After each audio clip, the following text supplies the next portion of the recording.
All right. I wanted to start today's show with a quote that I read over the weekend at the National Museum of African American History. This is from Alexander Falconbridge in 1788. So I wanted to start the show with this quote. With apparent eagerness, a black woman seized some dirt from off an African yam and put it into her mouth, seeming to rejoice at the opportunity of possessing some of her native earth.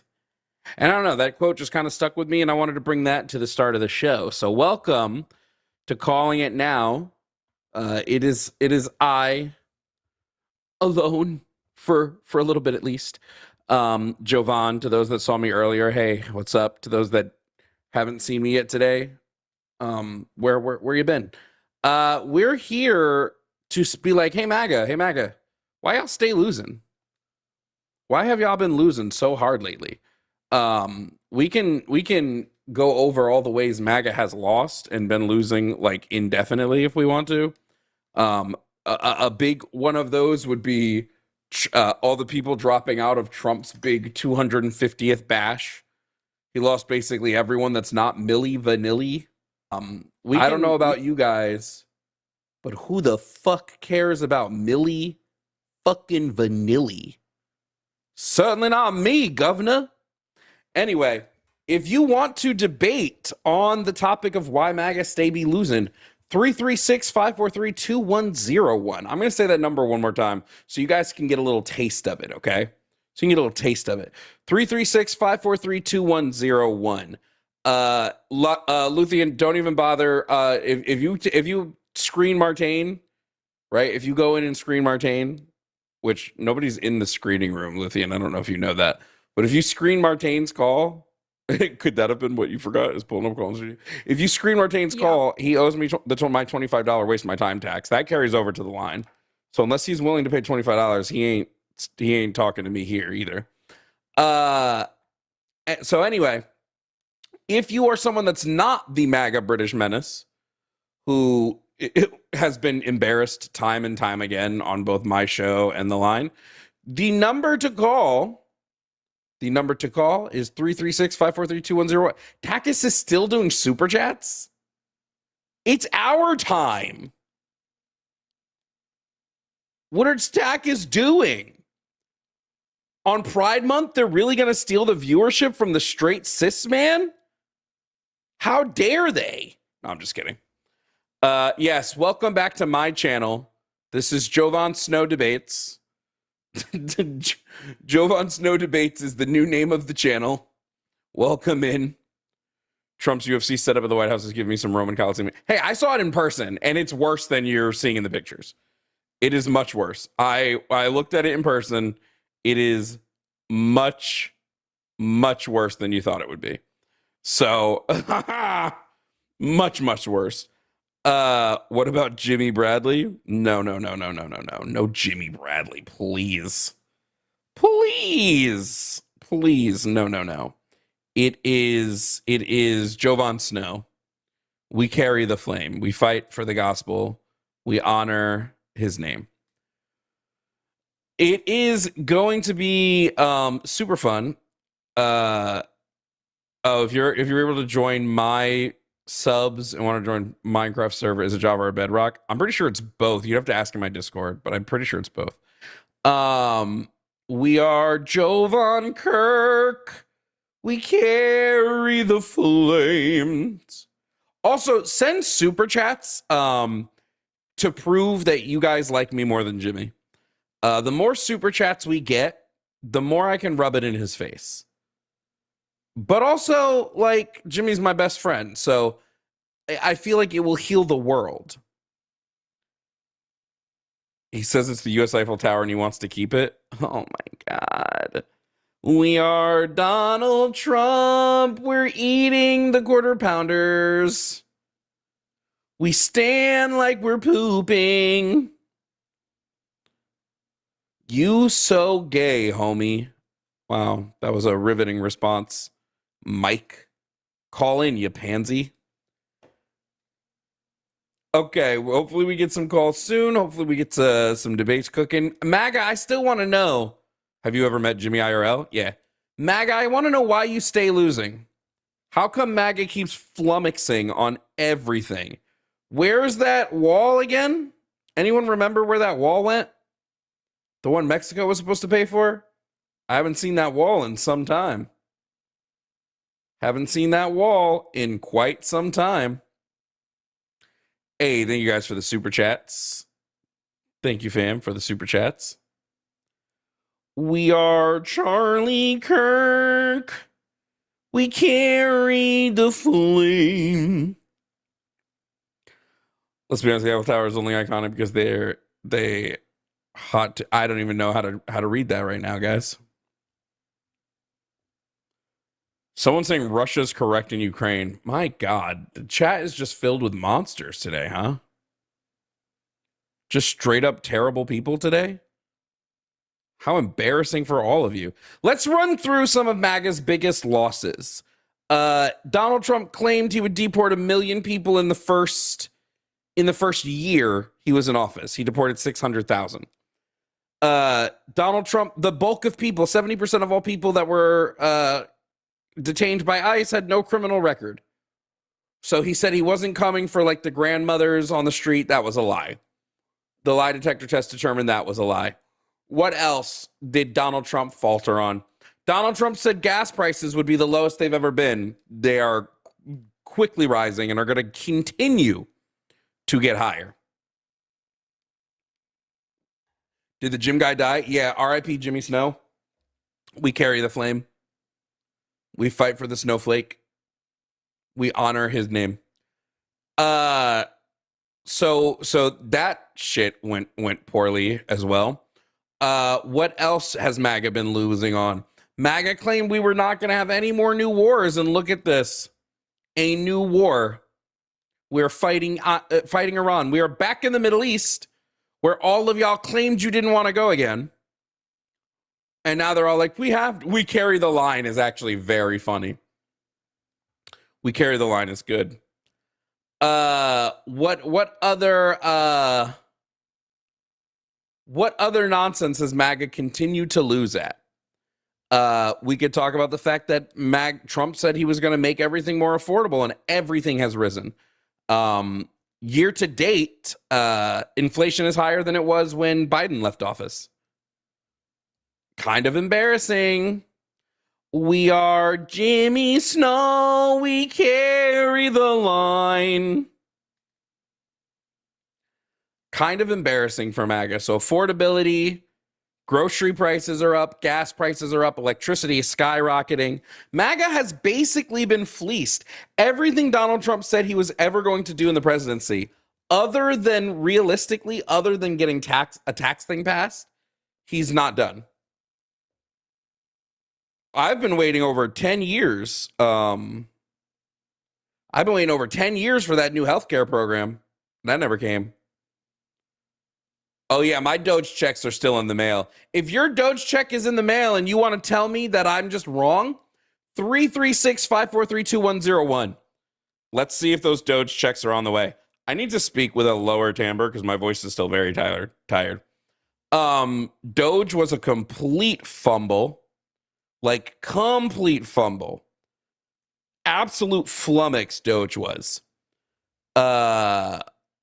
Doge was so bad that Elon and Trump stopped being friends. That's how poorly Doge ran. We are Jimmy Snow. We're fucking your dad. We're sleeping with your fathers. So Doge was a failure. Republicans trying to... the Big Beautiful Bill is going to be a massive failure. Charlie was a failure. He's been real quiet for... Have you guys seen that they're still posting shit on the Charlie Kirk TikTok account? Like they're making new videos? That's crazy. Martine, it's embarrassing to claim you win when all of our debates have been recorded and everyone can go back and watch them. It's truly embarrassing. It's actually... It's given a little boundary. Like, like a boundary has been set and you continue to try to break it, you weirdo. We are Jimmy Snow. Hey guys, do you want to say hello to a special friend? We all have special friends, but mine might be a little bit more special. Because it just so happens to be a beautiful day in the neighborhood, a beautiful day for a neighbor, and Lux is finally here. It's a beautiful day in the neighborhood, a beautiful day for a neighbor. Will you be mine? Hi, Lux. We're Jimmy Snow today. We are Jimmy Snow. Yeah, absolutely. Carrying the line every day. we need to get everybody on the line RIP Jimmy Snow t-shirts. That would be so fun. And we should all wear exclusively those for a week. I told him he needs to capitalize on the moment and FOMO and everything and get some like limited time merch, like very specifically just like, oh, it's only available for a week and plug it. But I don't know. I don't know if he's being as aggressive as I would be about it. Someone said the correct leftist position is that Russia is correct in Ukraine. That's the stupidest shit I've ever heard. Kick rocks. We are Jimmy Snow. We carry the line. We're looking for callers. We have some on the line. I know I run line with line. Leave me alone. Damn. But Lux, I purposely left my cookies on the stove so I could talk to everyone while waiting for you. But now that you're here, I'm going to quickly go get my cookies off the stove. Absolutely. Cookie time. And I just told my Discord that I'm live now with Jovan. Listen, guys, it's Pride. Are we excited? Are we excited for Pride? What do we got going on? What do y'all got going on for Pride? What are we doing? I was going to go to a Pride event this month, but then I realized it also coincided with some like a pre-existing plans that I have. So womp womp, I might not get to do any Pride. But last year I went to so y'all might know I live in Oregon. I went to Salem Capitol Pride in September, which was, it was pretty good. It was nice. It's like a big open park that they have it in. And it was quite beautiful. It was quite nice. I haven't decided if I want to do, because Portland is such a huge event. And also it's at like the height of summer where I'm like, I don't know if I really want to deal with that many people. But then I've also heard that there's trans pride in Seattle, which is like masks required. And if y'all know anything about me, you know that I'm a COVID person. I'm still wearing a mask when I go out in public. Still living my life to the fullest, just doing it while wearing a mask. So yeah, that's kind of where I'm at with this. Where's the chat? I need the chat. Hello. I want to see you. I want to see all your beautiful faces in the chat. Hello. I feel very worried for Pride events this year. Yeah, I can agree with that. I think that there is... I mean, I have like a lot of trepidation about it, but I've had trepidation around Pride for many years. It's not the first time that I've ever been like, maybe I won't go to Pride because somebody might shoot someone. We talking about Straight Pride Month? Yeah, absolutely. Straight Pride Month. Yeah, for sure. So many people are like, we should have a month for veterans. And I'm like, literally, you have May and November. Shut the fuck up. You don't give a shit about veterans because you didn't know that. Like, I think November is like military families. So like veterans and military families month. And May is just like generally like our active duty military month. And then of course there's Veterans Day. But it's like, it's so clear. Y'all don't give a shit. Y'all don't care about the military. You don't care about supporting them. It's just like when it's International Women's Day. And you got all these men coming out the woodwork being like, what about International Men's Day? Like the number 1 day of the year for Google searches for International Men's Day is on International Women's Day. It's ridiculous. Y'all are crazy. That actually makes me laugh a little bit. Yeah. Actually, it's wild. Dumb fucking people. Jimmy Snow. We carry the line. You just got an earworm. We fight for... Wait, what's the next part be? We fight for atheism. Listen. And other words that rhyme with line. Hey, we have a caller. Sublime? No, we lost the one caller we had. Oh, never mind. Damn. Never fucking mind. They hung up on us. That should be the opening They're song calling for this show. back. We are Jimmy Snow. Yeah. Let's like record it. Let's make it actually They've really nice. hung up again. Yeah. We got open lines. And listen, while we wait for callers, there's people trickling in. We got folks coming in. There's about 700 people watching now. Hit that like button. It's quick, it's easy, it's free. There's only about 200 likes on the video from what I can see right now. Touch the screen as many times as humanly possible so that we can get more Y'all viewers only and gave more us callers. 200 likes? That's crazy. Wow. On Pride Month? Literally. For Pride Is Month, that you're because only Australia's here? doing one.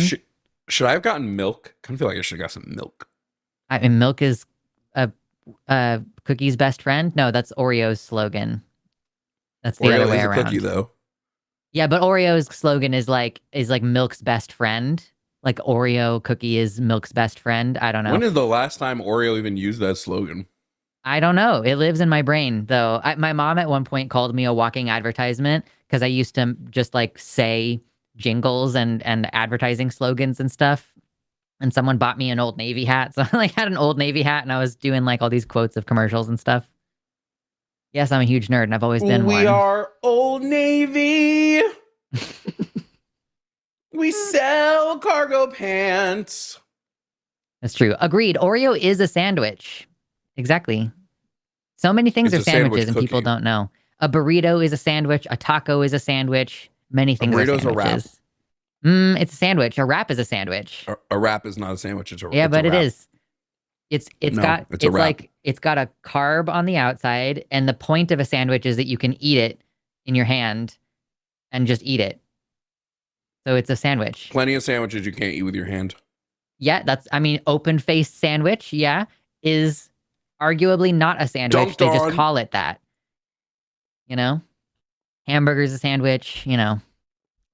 Hot dogs Hey, are for this sandwiches. Pride Month, I'm ready to lead by listening.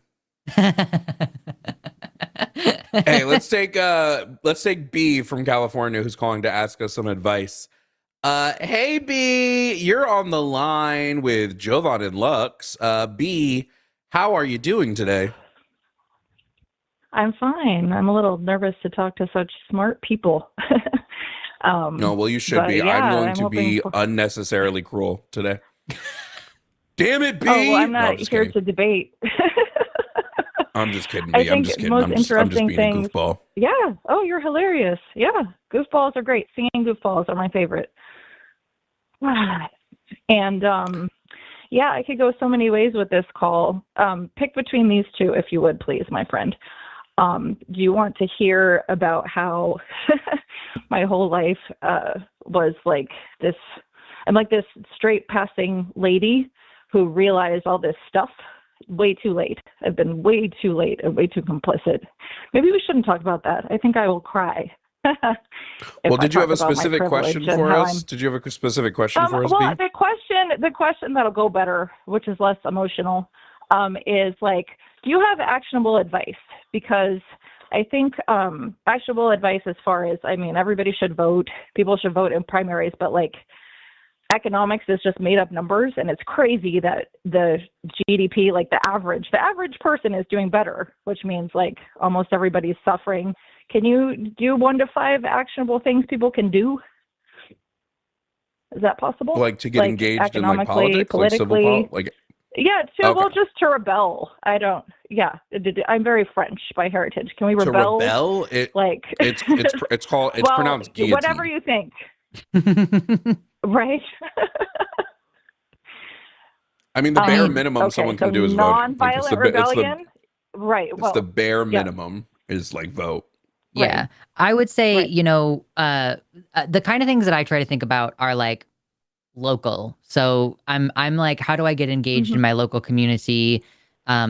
Doing outreach, like Yep. person to person, you're going to make so much bigger of a difference. So if there's, you know, like a Democratic Socialists of America chapter anywhere near you, which I'm sure that there is in California, or you know, even other parties like the Communist Party, I know that I've seen them tabling at events here in Oregon. So I would say, yeah, getting involved in that way where you're actually promoting and helping someone.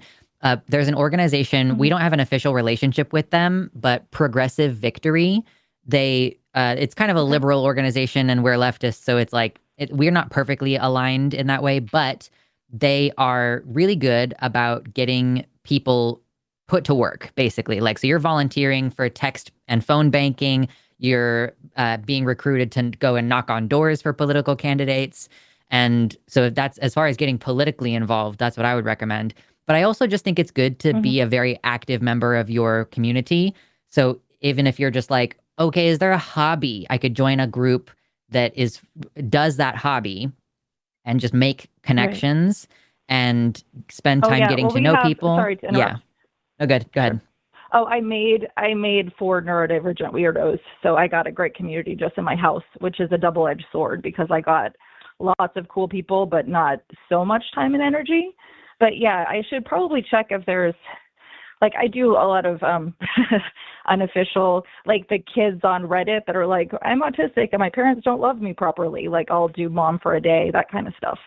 But yeah, go ahead. Yeah, or like parents groups locally. It's like, when I say being involved in the community, I don't just mean like engaging socially for your benefit. Like, I mean, that is part of it. Like, your social well-being is important to, have conversations and everything. But I just mean like being known in your community and making connections with folks who live near you. And that might provide opportunities to do mutual aid or help directly people in your community. Or, if there is a homeless shelter that needs people to volunteer, like on Saturday mornings or something, if you have time one day a week to do that. But like, those are the kind of things that I'm trying to focus on, because everything on a federal level is so out of control that it's like, and the likelihood of us balkanizing and the whole thing kind of falling apart. Anything. Sure. Yeah. So you just want to like get involved locally, if you can vote to like fund your local library and that kind of stuff. Yes. Oh, where we live is such an interesting local to federal pipeline. You might be able to guess where that is in California. But yeah, thank you. Thank you for the advice. Yeah, it's being publicly known as, that gets me back to topic number 1, where I'm complicit in the patriarchy and I'm married to somebody where I can't quite. Anyway, I doubt any of his friends are listening, but yeah, just volunteering at a homeless shelter, that kind of stuff, that would be good. And then Long Beach is nearby, so that kind of community contact and hope and stuff is really important for sure. Yeah. So that's kind of my short list of stuff that I would recommend doing, like getting involved directly with a political organization, or just making yourself known and available in your community, which could also mean that you meet people who are like, oh, several of my children can go over to that person's house and I can get a little bit of a break, and kind of mutually supportive relationships, Sure. That makes sense. Yeah. Amazing. All right. So that's good. That's really actionable. Like, as far as all these economic measures being changed to something more like kind and viable, I guess that's a much bigger project, right? Like, it's just crazy to me. Like, MAGA, like, everything is corrupt, so we're going to break it all. Like, I guess that really appealed to people, but what was the next step? Like, anyway. That's a totally different topic, I guess. With revolutions, like what happens afterward, and people don't often have a plan for that. Which is tough. Right. Jovan, did you have any other ones that you wanted to add? Go ahead. No, you're all set. Really. Okay. Well, cool. The only advice I'll add is divorce your husband. It seems like that would be a smart thing to do if you're able to. Well, that's a much more easier said than done. If you're able to, obviously only do it if you're safe. Show. It's a community property state. I'm safe. I'm viable. That's a call for chewed gum, probably. Yeah, Alyssa would probably be able to help with that a lot. That actually is a very good idea for you. Thanks, guys. I appreciate you. Yeah, thanks for calling, B. We appreciate you. Talk to you again sometime. Okay. All right. Thanks. Yeah, I hope so. I have some kids that I'm trying to get them to call, because you've been a light for a lot of the kids in this house. Thank you. Nice. Awesome. Well, thank you, B. We'll talk to you later. Bye-bye. Okay. First call in the bag. Jimmy Snow, we carry the line. It's just going to be stuck in your head forever. It's going to be stuck in my head all fucking night, fam. Mm-hmm. I'm not going to be able to stop. Yep. Good because stuff. we carry the line. We do. We carry the lights. You're gonna do it to me now. I don't want it. I don't want it. Get it out of here. I don't want it. Okay. Next person, we have Eleanor, who's a leftist from Washington, calling to talk to us about ethnostates. Eleanor, welcome to the line. You're on with Jovan and Lux. How are you doing today? Hi, I'm doing pretty well. I just came from Takis. Oh, cool. Chill. Hello again, Eleanor. Hopefully you like our show better. Because what's better on Pride Month than a straight man? So Eleanor, you had something you wanted to bring up to us about ethnostates. Is that correct? Right. So we can agree ethnostates are bad, right? Sure. Generally. 100%. And we can agree that race is a social construction abstracting over ethnicity, right? Say that one more time. Race is a construct abstracting over ethnicity. Like ethnicity is real, but race is not. It's not that it isn't real, it's that it's not based on anything ontologically extant, if that makes sense. Sure. I can agree with that. Okay, so we can agree that race-based and ethnicity-based states are bad. Can we agree that culture can exist orthogonal to, or even completely abstract of ethnicity or race? Either one.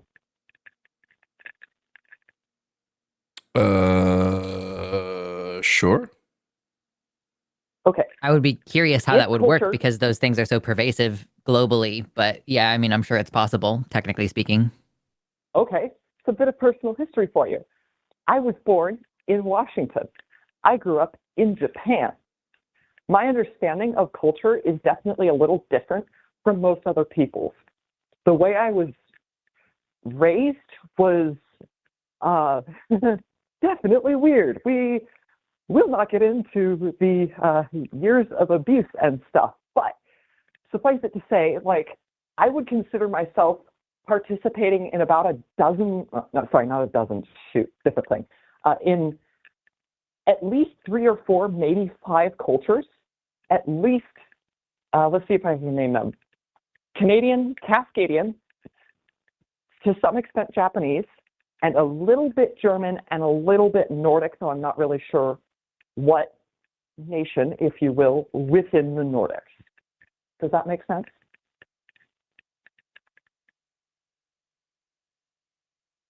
I'm not sure that I followed. Sorry. Okay, so I completely forget if this was Stalin or Lenin, so forgive me. I am very much not doing my homework on the older leftists, but one of them wrote something to the effect of, on the nation question or something, what exactly constitutes a nation as opposed to a country or a people or a race or a culture, right? And I would argue that a nation is, as a working definition, a sort of, not class consciousness, but a common cultural identity consisting of certain cultural priors, that is, philosophical principles which precede aesthetics. So, like, if you ask someone what makes American culture, there's a good chance they might say cheeseburgers or jazz music or something. All of those are aesthetics. Those aren't priors. That doesn't make a culture. Those are the results of a culture, and they're good things, and they can be shared, and they can be enjoyed, and they are part of cultural identity, but it's not a culture per se. Does that make sense? I disagree. I think, I mean, like, culture is such a difficult to define concept, and like all of those things comprise a culture. Like music comprises a culture, right? Like music is an enormous part of culture, and I don't know how you would distinguish them from it. Like, literally, what is culture if it's not the things that a community creates? Those are not. Yeah, that's a good point. Culture is by definition socially constructed. We were just talking about this. Josie and I had a very fun conversation. Yeah, if I'm being honest, I was not listening. I was like, I'm too busy right now. I got too many things in my brain, and I wasn't listening to most of the calls. That's fine. Yeah. But yeah, I don't know kind of what the purpose of picking apart what a culture is or where it comes from would be, I guess, is like another thing where I'm like not sure, I guess, what the direction is. Can you lead us to water here and tell me what the kind of where you're heading toward with this? Okay, so I see in chat someone said that a nation is just lines in the sand. I'm going to push back on that a little bit. I'm going to say that's closer to a country. Country are political borders. Nations refer more to people. So I would argue that there is a theoretical expression of nationalism which does not currently exist in the world today, anywhere, as far as I know, which is not toxic compared I disagree. to other I mean, like, nationalist I movements, think that such those as the terms are Bolshevik used movement. interchangeably, that a nation is like a nation state is a country. Like that is what they both are. I mean, like, and like, I guess there is some fuzziness around it. Like, did each individual Native American nation have a country with territory and their own laws and like formality? Like, there was a lack of I wouldn't formality, say I they had guess. a country because they Yeah. didn't exactly have strict borders. I'm acknowledging that there is a little That's bit of not a flexibility land. around that, but I do think a Yeah, nation, like, yeah, I don't know. It's like they're so close to each other that I feel like saying like, oh, a nation, like a national or a nationalism could be good because technically speaking, a nation could refer to something that isn't a country. But it's like fundamentally, what is the difference between like, it's like, okay, it's a large group, it's in a certain area, there are rules, and to some extent, like there's parameters around who is in the in group and out group. And so I don't really see the utility in making that distinction and trying to like make an argument that, well, groups of people together having a shared cultural identity isn't bad. Like, okay, yeah, I agree that that's not bad. It's agreed. when it starts to Can formalize. can I get the thesis? I'm so Cascadia is a confused. great idea. What is like the overall thesis? That's what I'm trying to drive toward. Yeah, yeah. Yep. And I just saw something very relevant in chat.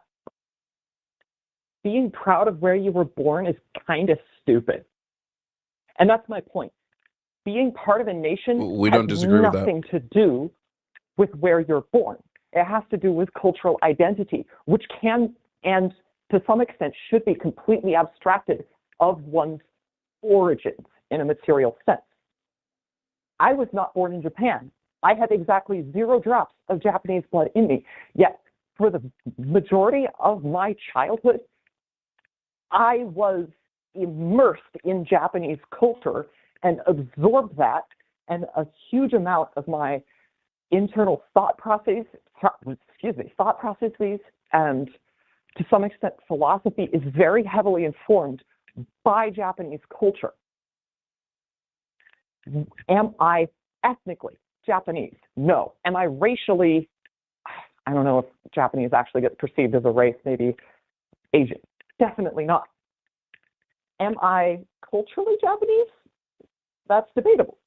Whether that means that I am assuming that I am culturally Japanese, or I can at least participate in Japanese culture, the question of whether that makes me part of the Japanese nation, that's an interesting question. And I think it's not necessarily indefensible to form nations on the basis of cultures rather than race or ethnicities, I guess.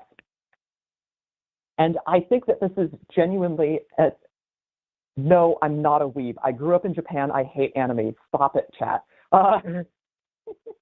I really hate that you're looking at chat while we're trying to have this conversation. Sorry, like I I'll aggressively ignore chat while we're on the calls because it's like hard to, I kind of can't because I have ADHD and I cannot stay on topic.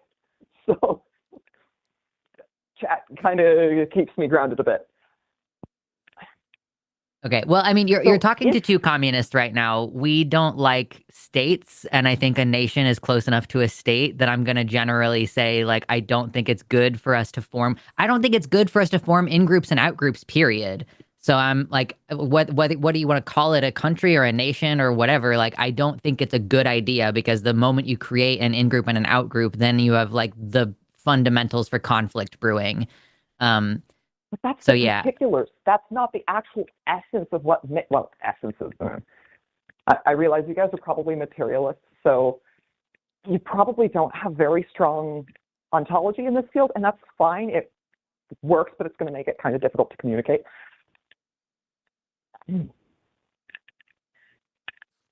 Just because there is, in some overarching sense, an in-group and an out-group doesn't mean you have to approach it with a sort of exclusionary praxis.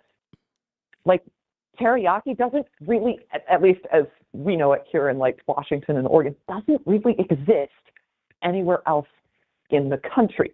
Notice I said country, I mean the United States, which is a political union of states. That's not, What? and that's not equivocation there. I genuinely do believe that those two usages of the word state are kind of one and the same. That is the whole thing we'll not get into just yet, although you did mention balkanization. We might circle back to it.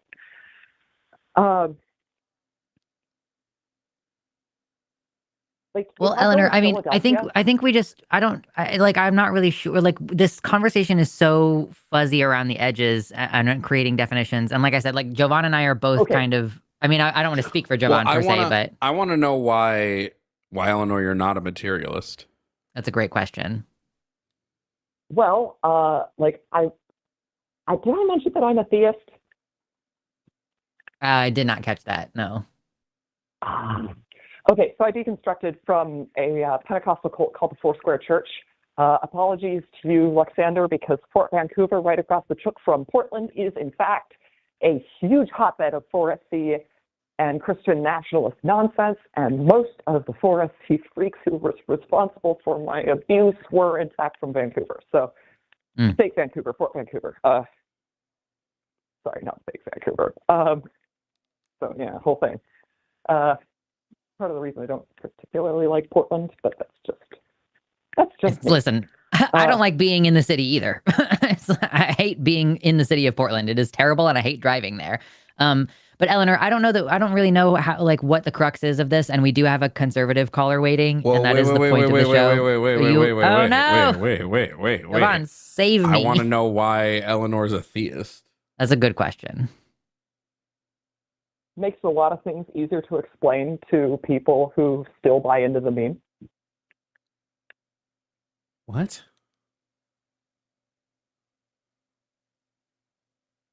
Do you want to explain that one? Because that one was not explained very well. Okay. So, less than a week ago, I was talking to the parents of a gay friend of mine. His parents are conservative. I don't know that I would say far right, but they are conservative, charismatic Anabaptists. If you're not familiar with what those things are, it's a storm. It's a bad combo. It's a bad combo. So what was kind of interesting about it was that because of the way scripture, especially the Christian scriptures, work, you can kind of, I don't want to say massage things because that almost sounds dishonest, but like you can use it to get across ideas which seem very counterintuitive to the mainline expressions of Christianity. So you're not actually a theist, you just use theism. That's not being a theist. It's kind of difficult to quantify where I personally stand, to be quite honest. I don't think it should be. Do you believe in a God? Yeah. Then it's not hard to quantify. You're a theist. So when I asked why you were a theist, it's not about like how you use your theism. It's why are you a theist? How you define God is very important there. Sorry, I'm a programmer, so all I'm thinking about is this pattern called dependency injection. And that probably means nothing to you. And I probably don't want to explain dependency injection to you right now. That's going to be a long time. But how you define God is really important, and it's not. I don't want to say super difficult, but like if you're in a debate, you can actually inject a different definition of God into the discussion. That really do you believe a creator created the universe? I don't know why we're going. By definition, yes. You know what we mean when we say. So then I don't know why we have. Okay, we're gonna have to end the call because I'm gonna start getting angry. It's too early in the show for that. Sorry. I just don't know why. If I'm like, do you believe in a God? You're like, well, it I was depends on how you not define prepared it. enough for this. I'm sorry. When most people would define it as a creator of the universe, and you do believe that God did that. So I don't know why we went on the rigmarole just to end back where, like, obviously what we meant when I asked, do you believe in a God? Point is, I don't know why we're like, being able to walk Anabaptists through like the basics of trans-inclusive radical feminism in a single evening and get them to actually accept it on the basis of Christian teaching is fucking awesome. I'm sorry. I'd rather get them so to cool. not be Christian, TBH. That's kind of a hard road, though, because a lot of people don't actually care about a factual belief in a God. They care about the meaning of a God. Most people, not everyone, but most people aren't actually going to be convinced by proving that God isn't real because they care about the meme, the idea, the thing they've formed in their heads. We see the same thing with, frankly, my transphobic mother. Eleanor, I'm just going to say it because you're 19 and I think this might help for future stuff. Just be aware that the way you phrase things comes off very condescending. Like, it feels like you're talking down to Lux and me, who have been doing these debates for years. I'm so sorry. Which is why I'm bringing it up to you instead of just like going on the insult vein, which I will usually do to condescension.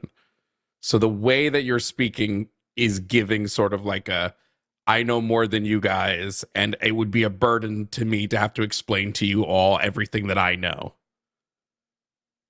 which is frustrating. Okay, so the dependency injection thing is very much me being ADHD as shit and kind of reassociating to a lot of things.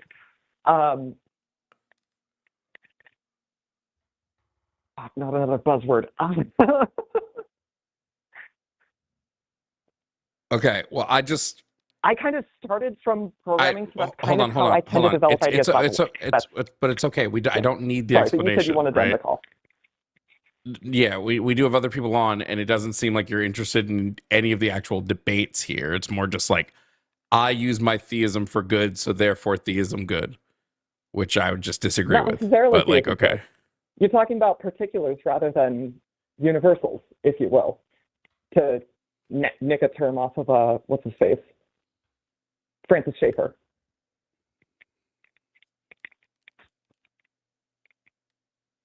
Lux, did you have anything else? No, I'm good. No geomutualism? Okay, Eleanor. Okay. I wasn't very prepared for that anyway. Yeah, that's fine. It was nice talking to you. We'll talk to you later, Eleanor. All right. See ya. Love you guys.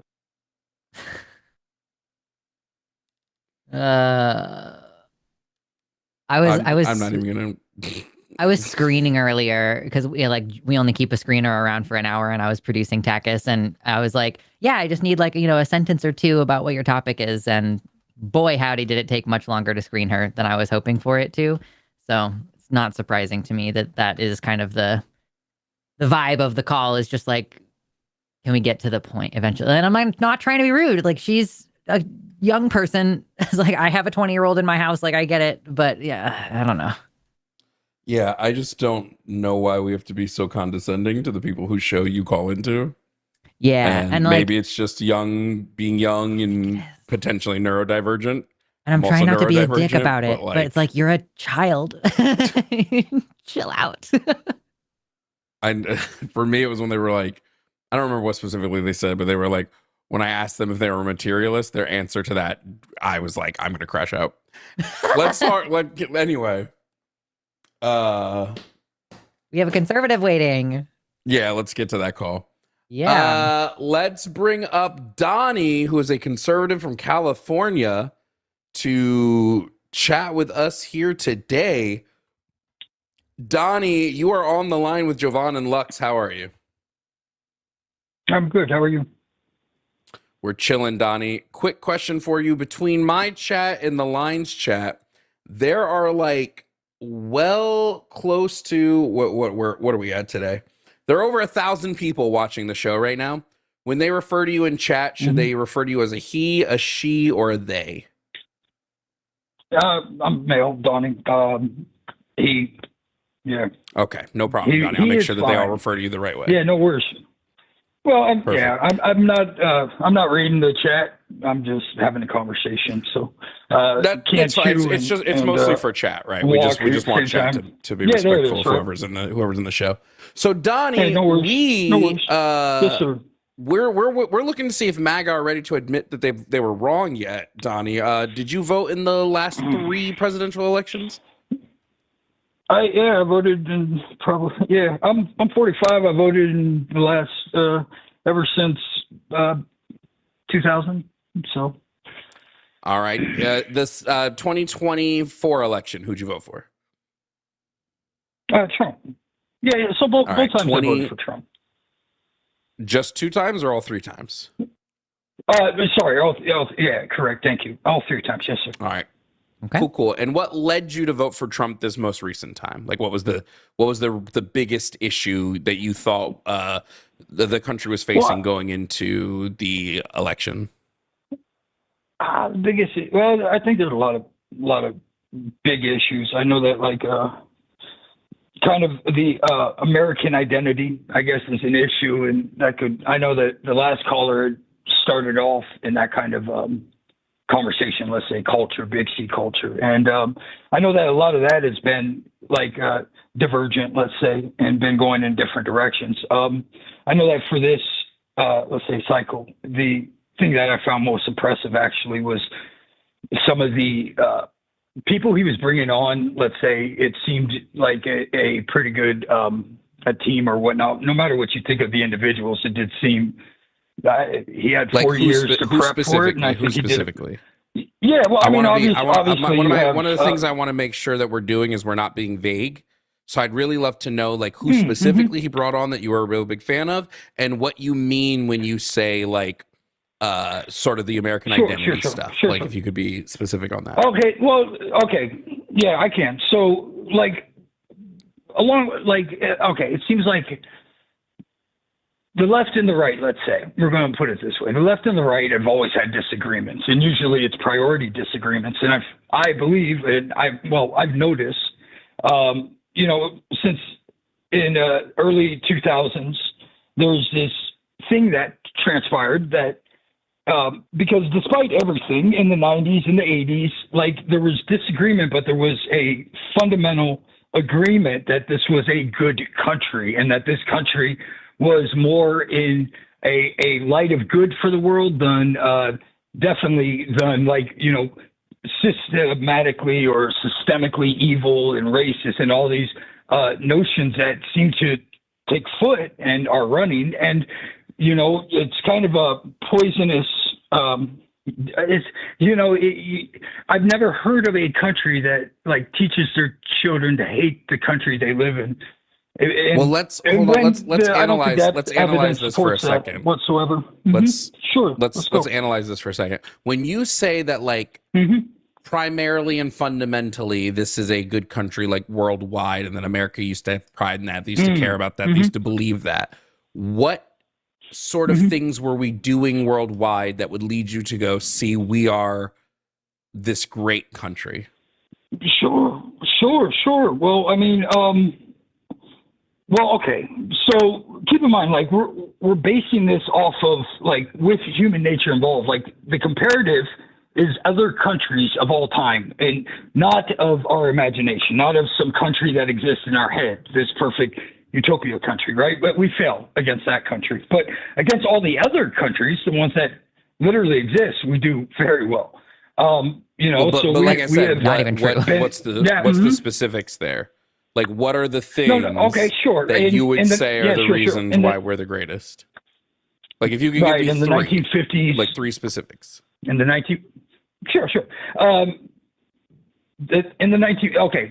economy and the ability for countries to participate in a global market. We created that system. It didn't exist before the United States implemented it.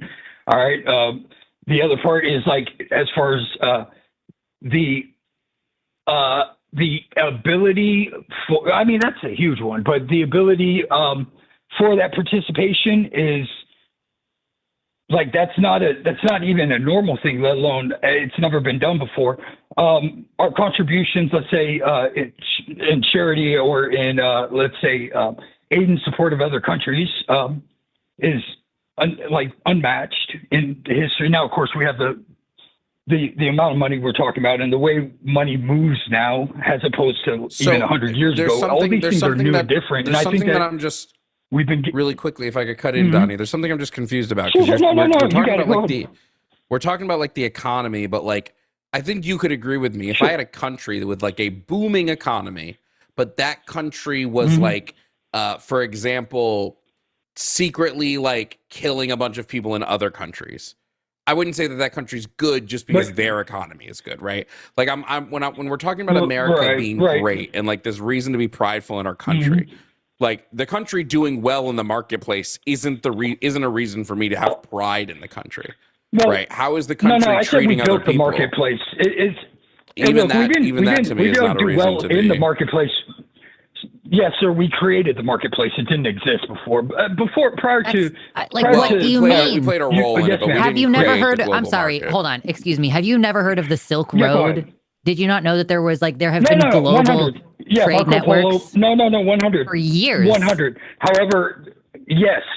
That is an insane thing to say that the United States established global inter-country trade, like international trade. Like that's an insane. That's not what I said. I said the market. No. I said the market, and those are two very. What do you mean by market? A market, market is where there's value and you exchange things for value. What do you mean? Can you be more specific? 100%. I'm losing my mind. Sure. Don't lose your mind. Keep it. And no, what I'm meaning is the present global market that exists, right? And so the ability to trade, buy and sell between countries, and the convenience or the simplicity or the ease in which you're able to participate in that market. You're talking about Silk Road. Cool. Silk Road. Yeah, I was arguing Asia now, created that. Go ahead. Yeah. Go ahead. Yeah. No, yeah, I mean, like, I don't know what you're talking about. Asia probably played a bigger role. Like, I won't deny America played a role in the global marketplace in creating it, but Asia probably played a much bigger role than we did. It's only been 250 years. The idea that a market didn't exist prior to that is a crazy take. This market, no, I didn't say that. You keep reiterating what I'm not saying. What is the difference between this market that you're talking about and the market we're talking about? Donnie, there's clearly a delay. The market, right? Yeah, there's clearly a delay. Okay, no, I got that. I caught that.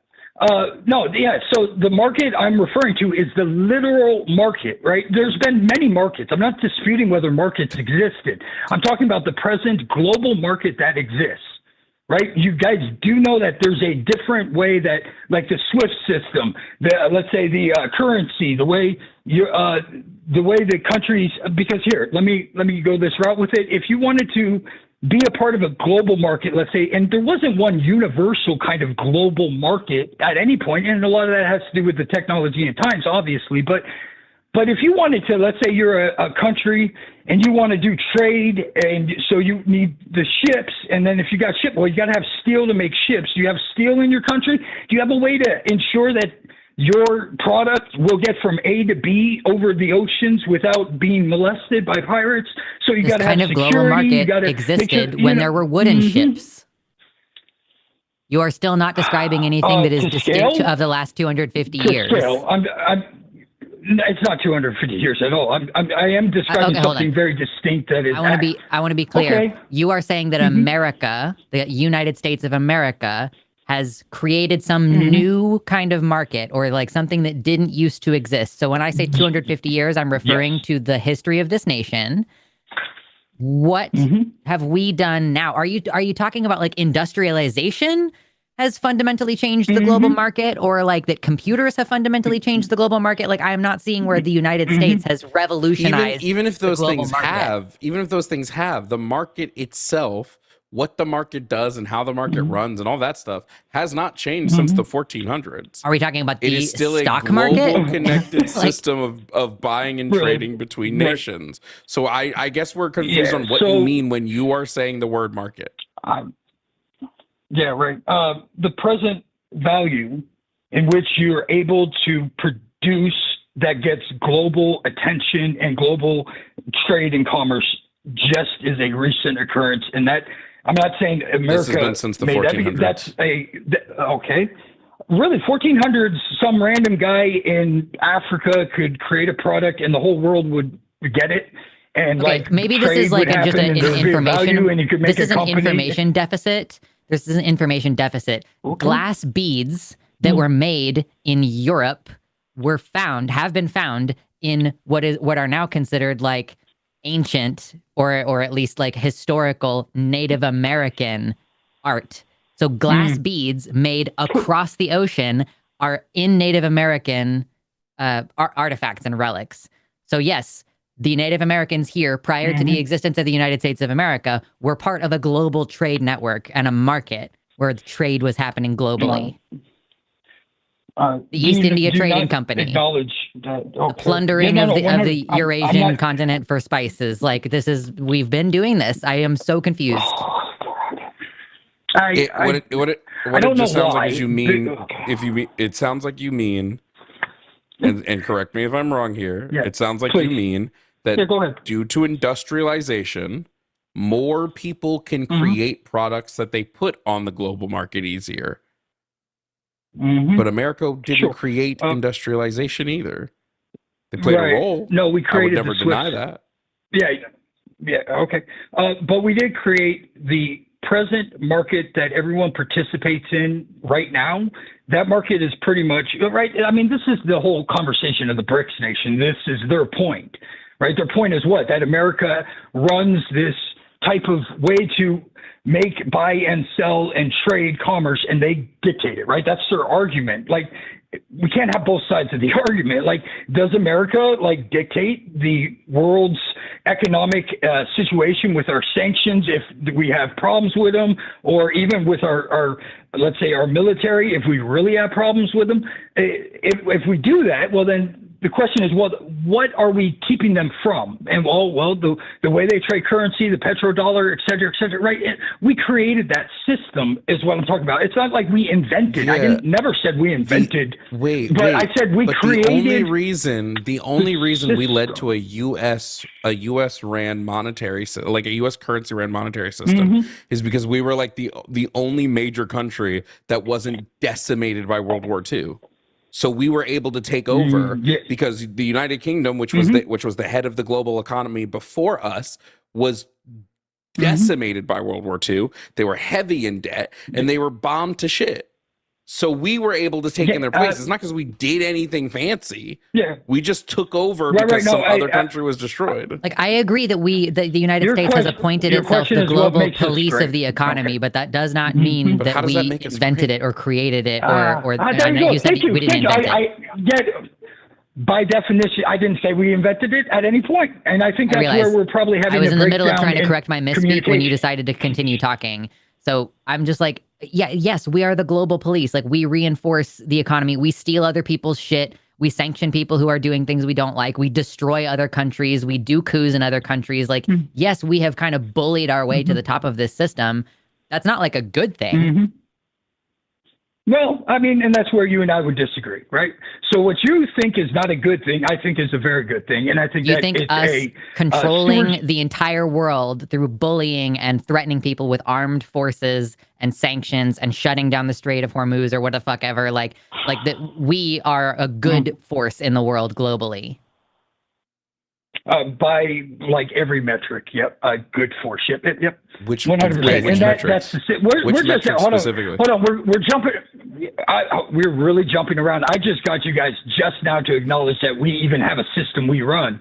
I haven't made my points at all. But so by the metric of, let's use this one. All right, prosperity for people. Worldwide. Let's look at that one, just that one.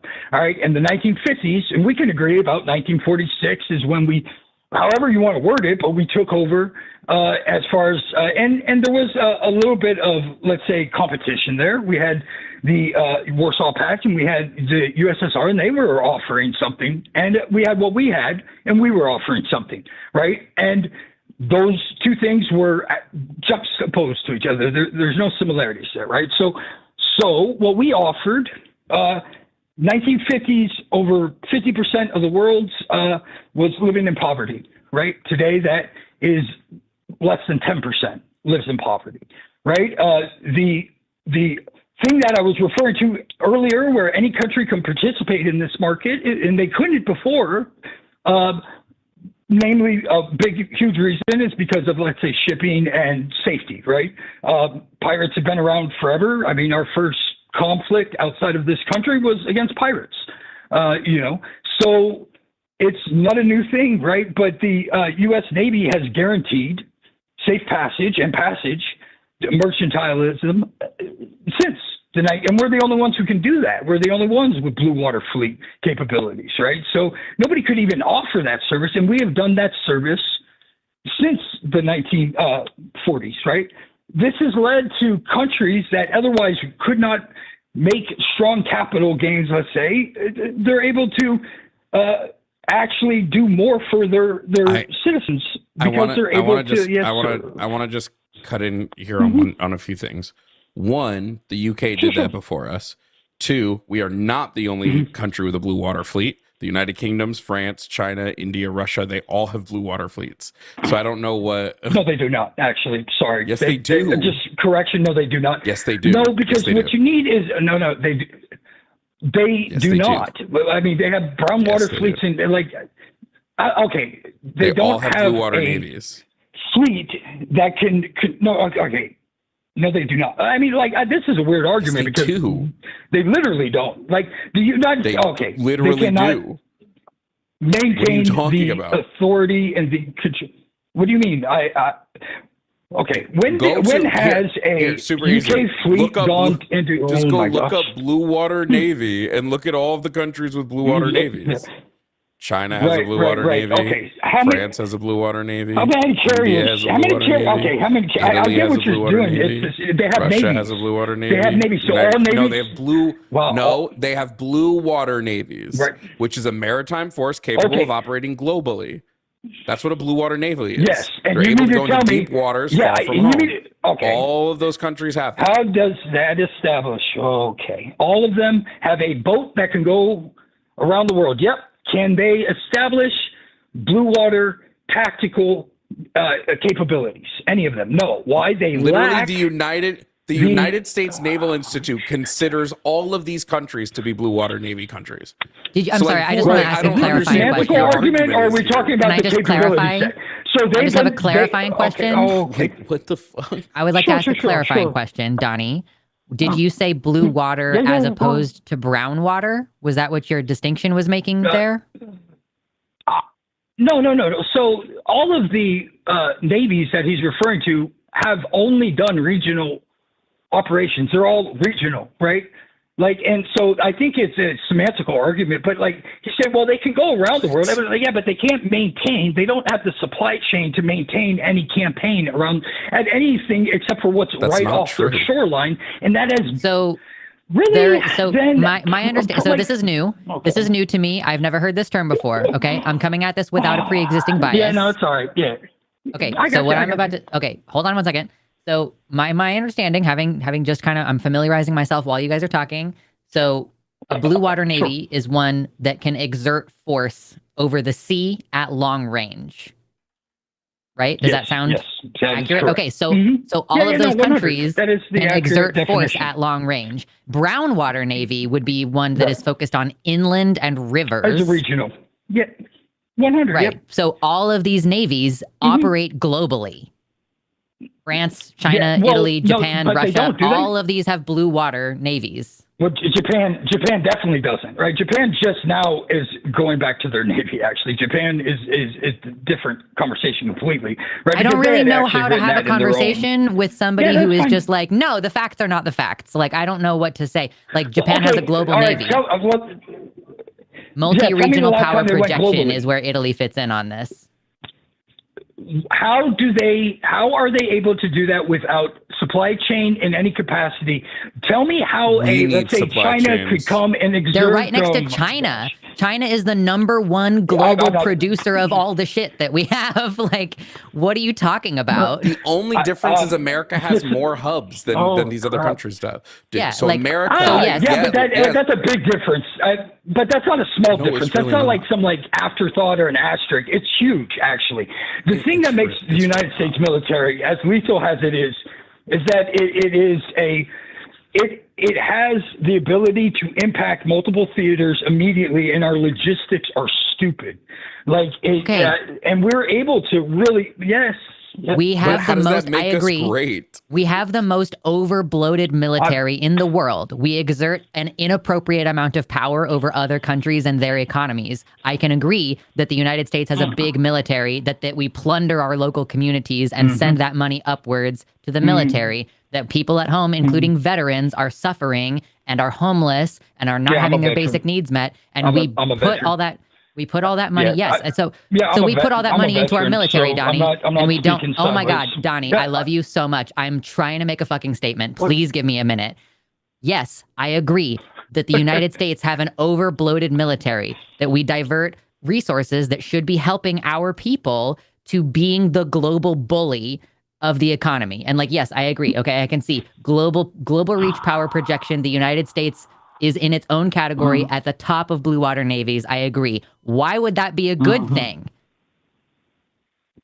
Because we've used it to ensure safe passage of merchant vessels for the last 80 years. That's why. And that was the point of why I even brought it up. So it's a good thing that we don't take care of our veterans because we can then make the seas safer? Is that what we're heading to? What is that the goal that we're going for in this conversation?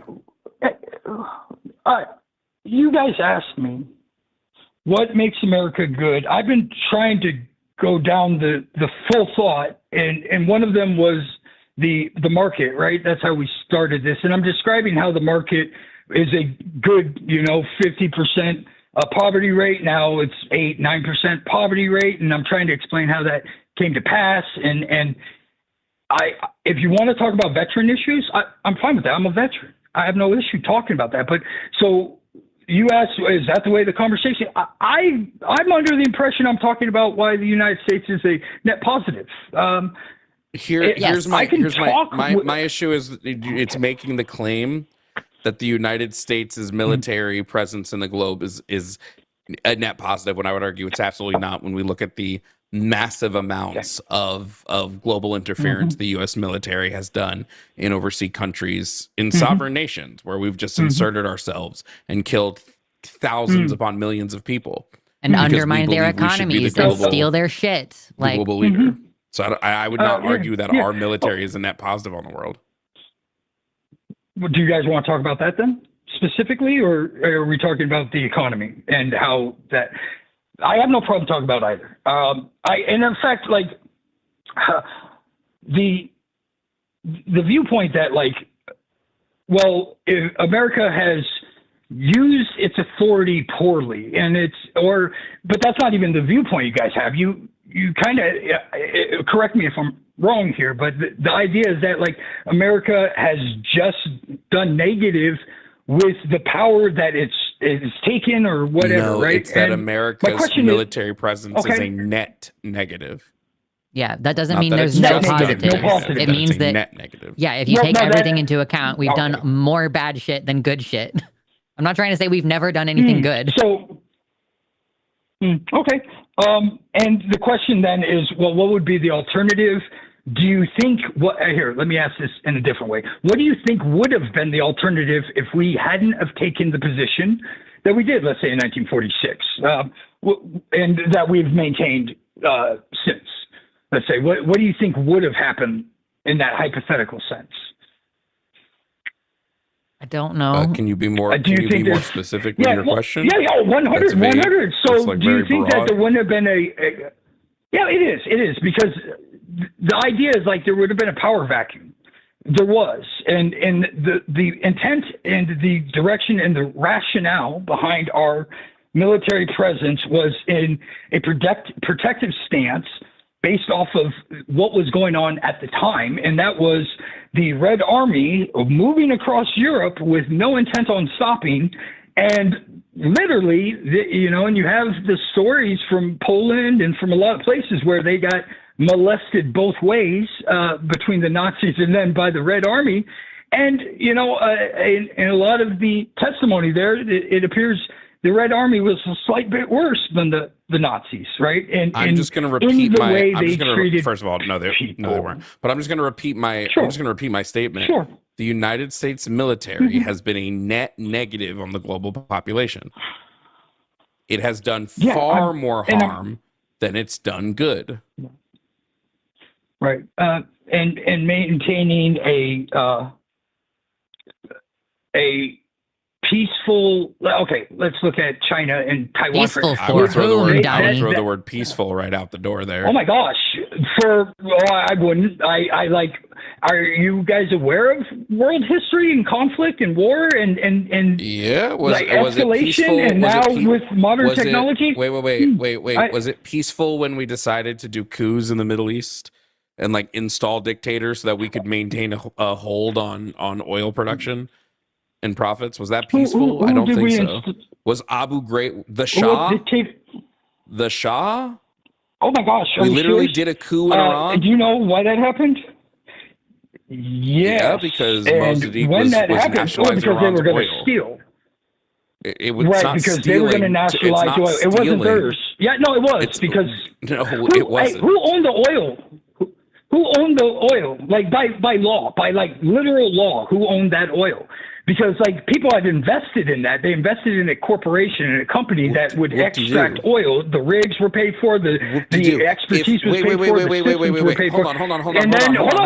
Please let me finish one sentence. No. Because, wait. First of all, Donnie, I need you to stop because you've talked more than both of us combined this conversation. So please don't act like we have not let you finish thoughts. Okay? That's hella rude. It really feels that way on my end, though. I'm not hella being rude. Because you want to talk for 3 uninterrupted minutes, and that's not cohesive for our show. I don't think I've gotten like 50 seconds of uninterrupted. A lot of timer if you want to. I don't care. Sure. Go ahead. Finish your point, guy. Yeah, I'm going to disagree heavily that nationalization is theft. Right? Especially when we look at the... Can I explain how it is? No, because I'm trying to say when we look at especially the unfair deals like the British and the AIOC had over the oil, absolutely not. Those deals weren't fair. It was agreed upon, though, right? Right. Okay. So it's unfair because they agreed to the terms. They signed the terms, and they were working the terms. That's unfair. Fair enough. Yes, but to just signed deals can still be unfair. Yes, 100%. I'm not disputing that. I'm not. And there's ways to resolve, let's say, those disputes. But the way to do it isn't to be like, under violence, I'm going to take it from you, and that's your problem. Go fuck yourself. That's probably not the right answer. If I made a deal with you, if you had a tree on your property and I made a deal with you for the fruit on that tree, and I convinced you to sign an unfavorable deal, and you were like, you know what, I'm taking my tree back. This deal was unfair to me. I don't know in what breath someone looks at you like you're the bad guy. Every movie ever made of children fighting back to take a hotel from him that was like a historical landmark from a big, heavy business owner would disagree with you. Totally different scenario here. Every business agreement you walk into, you don't walk into it blind. You have lawyers. You take time. There's negotiation. Negotiation is a two-way street, and everything, especially in business, is negotiation and compromise, right? So, like, you kind of already say that the United States is like controlling the global economy. Do you think that any country entering into an agreement with us is entering into an agreement on equal footing? Or is there the threat of the United States military behind every single fucking proposed deal? I think that's the reality of reality. I mean, like, obviously, there's a bigger fish in every pond, right? Okay, so, but hold on. Like, wait, we're getting somewhere here. Donnie. You're saying that it is true that any country attempting to negotiate with the United States is at a disadvantage, right? They are at a yeah. Well, I mean, because not because that's of the called a negotiation, power dynamic, and any consent in that situation is compromised.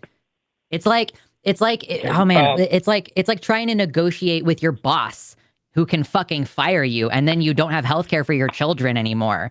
Like, no, there is a threat of violence. It's even different there. than that, Lux. It's even different than that, Lux. If I have somebody who's dirt poor, if I have a homeless person who's dirt poor, and I then go to them because they're dirt poor and they're willing to do anything, and I say, fight this other homeless person on camera and I'll give you $10. True. Was that a favorable deal for them? Or because I had power and money, I was able to negotiate? Because that's when the deal was struck with Britain, it was 1901. Iran was dirt poor. Iran was poor. It was in debt. Its military was super weak. Britain could come in and offer them whatever the fuck they wanted. And so Iran goes, well, we don't like this. Those oils, okay.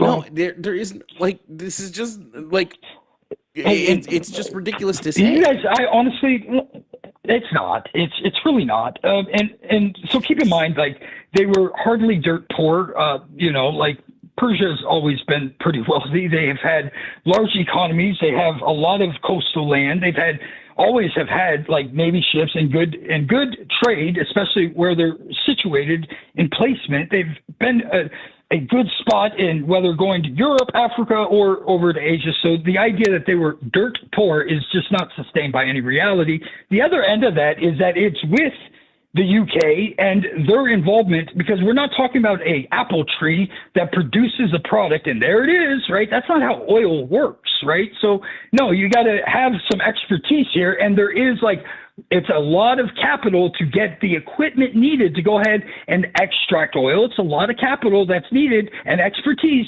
to go ahead and refine oil and then to make something that is valuable that you can put as a commodity on the markets, right? So it's not an apple that falls from a tree, right? And so these agreements that are being made, these contracts that are legally binding, they all have ways to dispute. And nowhere in any contract was the way to dispute was to be like, just take it. And think about it. That's like, if I make a deal with you and you guys act like they're ignorant or something. It sounds almost, I'm not saying you're saying they're ignorant, but there's some inference here that, they didn't just take, to claim that Iran just took it is missing so much context. They had to literally pass legislation in their country to nationalize stuff. It wasn't like they just woke up and were like, well, we're taking all this back now. You can't do anything about it. Does the means by which you steal something matter? Like, you stole something. You're trying to steal something. Like, whether it's a vote within your country, an election. Did we not just steal a bunch of oil from Venezuela? Like, correct me if I'm wrong, Jovan. Did we not just steal a bunch of shit from Venezuela? No, not at all. And you know who really doesn't agree with you? The people of Venezuela. That's the weirdest part. Don't do that. The only people complaining about Venezuela. Oh, okay. There are so many Venezuelans that have been complaining about it. I hate when people do that. When they're like, "Oh, the Venezuelan people are happy about it." There are fucking thousands of Venezuelan people who are up in arms about it. Can we not make generalizations like, "Oh, but look, the Venezuelans are happy"? Like, what? It's so ridiculous. So, do you think that they preferred the Maduro regime and the Chavez regime before it? Is that what you're saying? The largest Why? refugee, Okay, so here's the thing. Let's say. Okay, so here's the thing. There are a lot of people, Donnie, in America. Hold on. There are a lot of people, Donnie, in America. Oh my goodness, give me a second. There are a lot of people in America who are oppressed and are being killed under the Trump regime. Does that make it okay for Canada? Can you shut the fuck up for 10 seconds? Can you shut the fuck up for 10 seconds, actually? You keep complaining about how we don't give you time. I'm trying to ask you a question, actually. I'm leading up to a place where it's going to be your turn to talk next, okay? So, the Trump regime, there are lots of people in America who are unhappy, who are suffering, who cannot afford groceries, who cannot afford healthcare because of Trump's regime. Then is it okay for Canada to mobilize its military to come here and kidnap or kill Trump?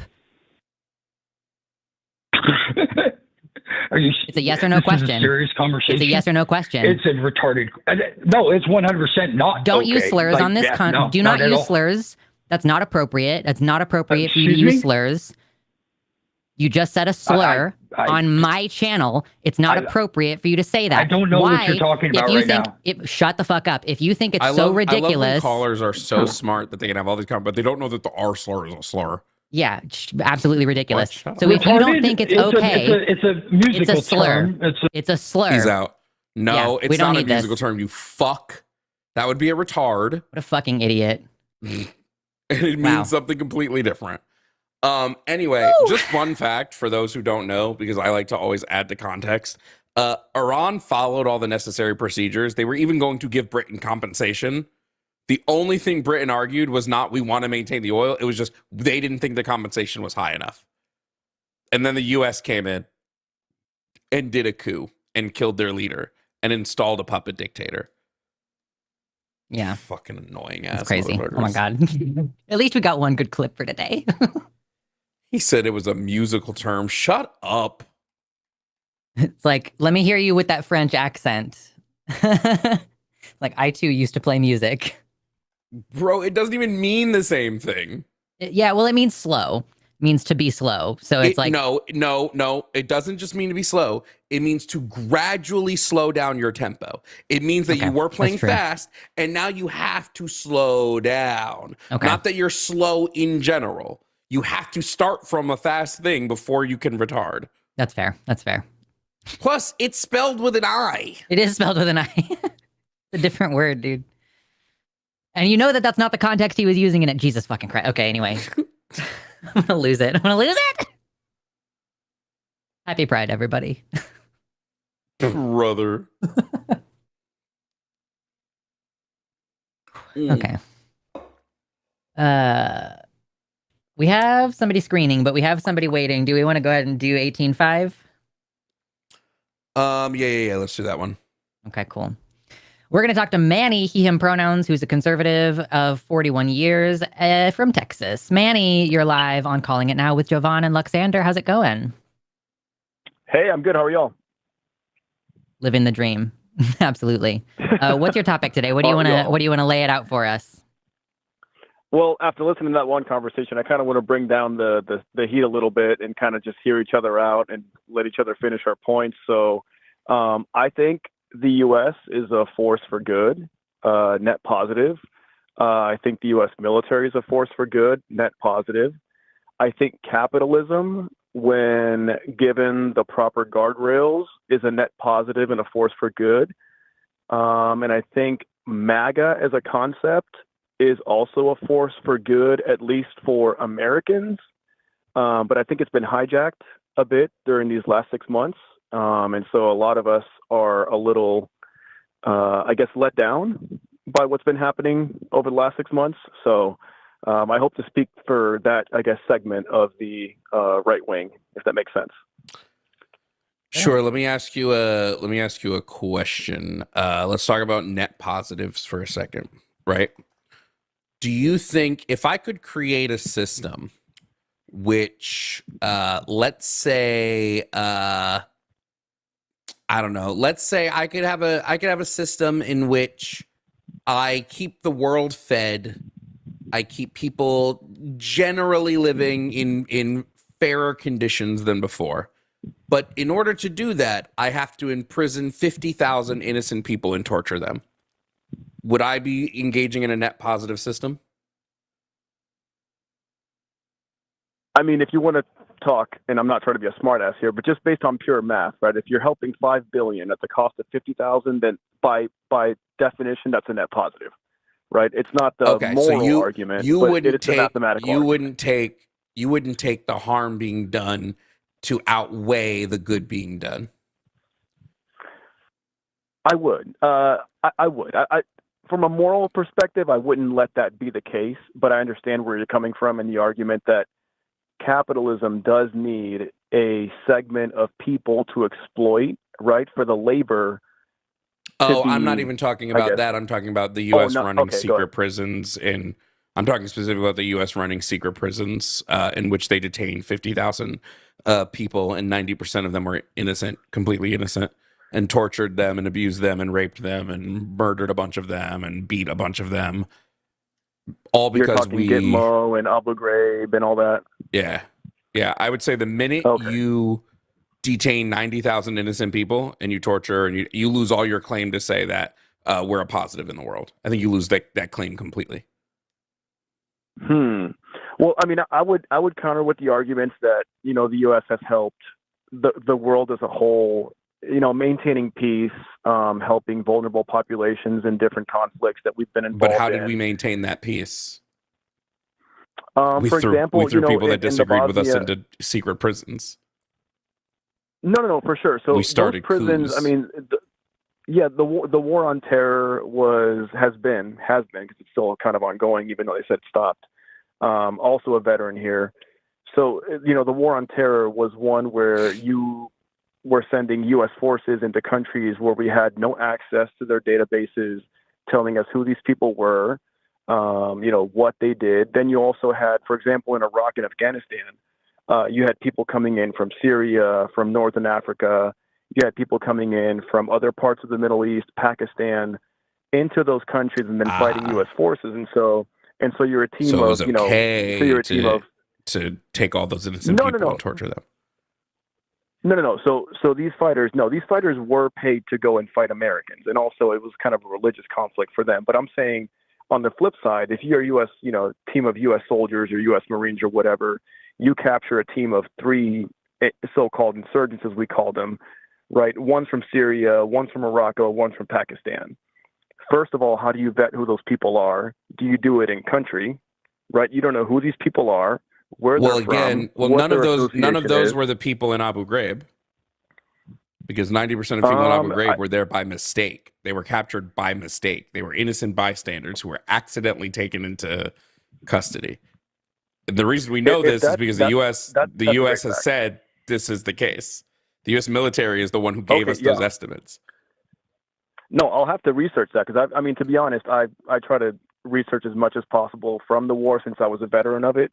I've never seen that fact, but if it's a fact, then that's something I'm going to have to go look at. But I've never seen that or heard that. I even have friends that were stationed at Gitmo, and you know, they do say that there were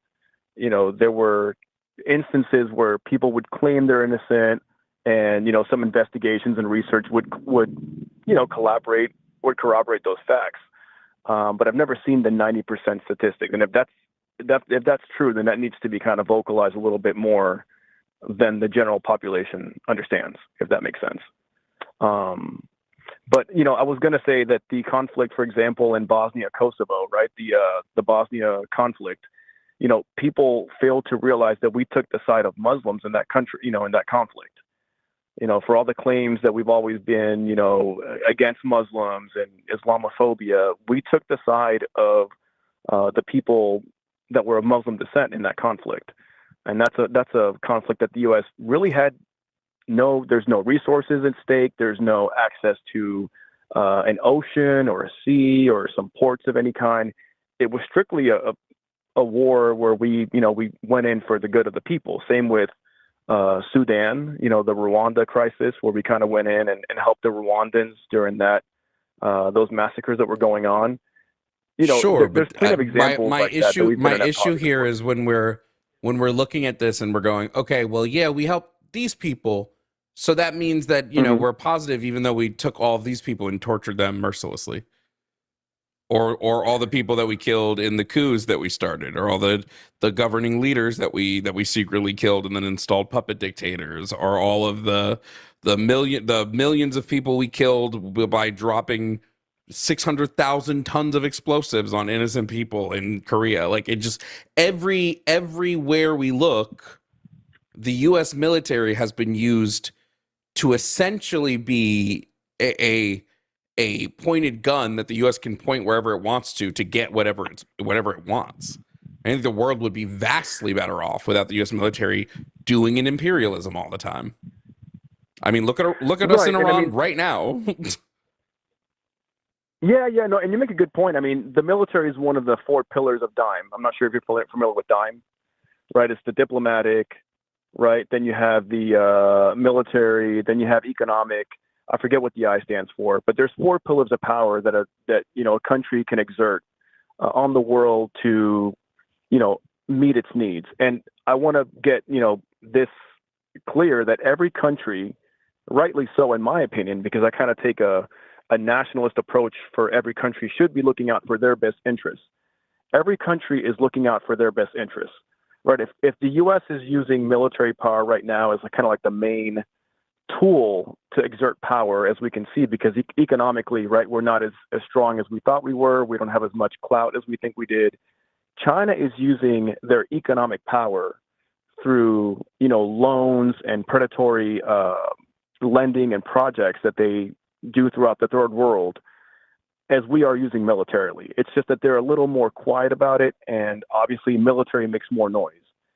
But when you look at the world, right, every country... hold on, just really quickly. I would say all imperialism is bad. Point number one. Okay. Point number two, the U.S. doesn't just try to make sure that it's doing okay. The U.S. overconsumes. And it takes much more than it even remotely gives back. So I guess my counterpoint to that would be that the U.S., right, as we see as what the U.S. gives back, we have to look at it from a whole of concept mindset. So, right, the U.S. takes in, I think it's 1.5 million or something people from around the world through the visa lottery, through granting green cards, through tourist visas. Great. After 600 years, we will have made up for just some of the fucked up shit we've done. Maybe. And that's your point of view, and I totally get that, right? I've traveled, and to be fair, right now, if we're talking about how we help people around the world, we're also currently kidnapping immigrants who are at their naturalization ceremonies. So I don't think that's a point in favor of oh, the U.S. is doing good things. Oh yeah, we let all these people into our country and now we're terrorizing them. So that seems kind of illegal because when you're being naturalized at a ceremony, you're pretty much at that point your paperwork is submitted. I agree. I come from an immigrant family, right? If that's happening, then that's, I think, borderline illegal in my point. In my view. The United States government is violating its own laws all the time right now. I don't know how this is news. No, and I haven't heard that to this point, but I do come from an immigrant family, and I guess a lot of Hispanics, the shift in the vote was evident in 2024. That's something else we can kind of get into if you guys want to. But the kidnapping of people that are about to be naturalized, I don't agree with. Now, the deportation of people that were here illegally, I do understand that part, both from, a law standpoint and also a cultural and social perspective. Yeah, but Trump's doing a worse job at deportation. Biden had higher numbers of deportations, and Trump's ICE has predominantly detained people with no criminal records this year. It wasn't the case in 2024. And we're now snatching up American citizens and detaining them and putting them in these facilities as well. And brutalizing women who are on the way to their appointments for their pregnancies and causing women to lose their pregnancies and shit. I don't know how we defend obviously there's a distinction between America's whole history and what this current administration is doing and how illegal all of the shit that they're doing is all the time and how it's there's absolutely no recourse because they've been stacking the courts for so many years. But when you say this is working, I'm just referring back to your statements from the screening. The system that we have in place is working. Sure, working for 15 billionaires potentially, but as an American, I am in the struggle. I am having a hard time affording groceries. I had to pay a shit ton of money in taxes, and what I'm getting in return for it is federal legislation attacking me personally. So, I don't see how, for whom is this working? It doesn't seem to be working for the majority of people in America or globally. By the way, are you driving? Yeah, what is this tapping sound in the background? No, I'm not. It's a turn signal. Oh, sorry. No. That was my hazards. I pulled over, and I'm pulled over.